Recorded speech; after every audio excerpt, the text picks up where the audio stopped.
నమస్కారం అండి. నా పేరు తేజ్ తక్షిత్. నేను ఈరోజు పాడబోయే పాట 'శ్రీ హరి స్తోత్రం'.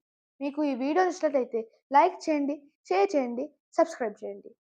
Let's start. జగజ్జాలపాలం గజకంఠమాలం శరచంద్రబాలం మహాదైత్యకాలం నభోనీలకాయం దురవారమాం సుపద్మా సహాయం భజేహం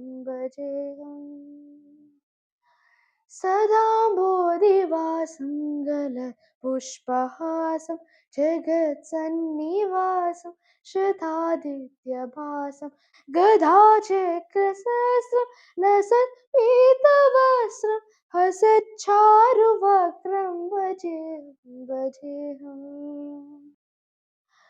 రమాకంఠహారం శృతివ్రాతసారం జలాంతవిహారం తరాభారహారం చిదానందరూపం మనోజ్ఞ స్వరూపం ధృతానేకరూపం భజేహం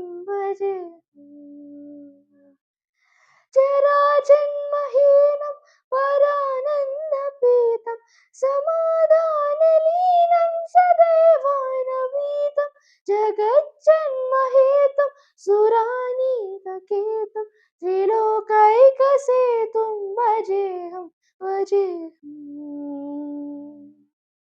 కృతాంనాయగానం ఖగాధీశయానం విముక్తేర్నిధానం హరారాధిమానం స్వభక్తానుకూలం జగతృక్షమూలం నిరస్తార్థశూలం భజేహం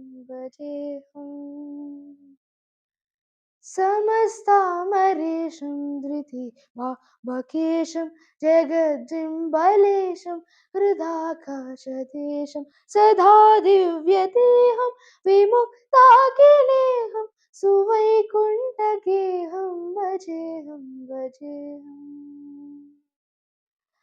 రమావామవాగం తలానగ్ననాగం కృతాధీనయానం పరారాధమానం మునీంద్రైసునీతం సురైసంపగీతం కునోగైరగీతం భజేహం సురాలి బలిష్టం త్రిలోకైర్వనిష్టం కురునాంగనిష్టం స్వరూపైకనిష్టం సదాయుద్ధధీరం మహావీరవీరం భవాంబోధిధీరం భజేహం థ్యాంక్ యూ.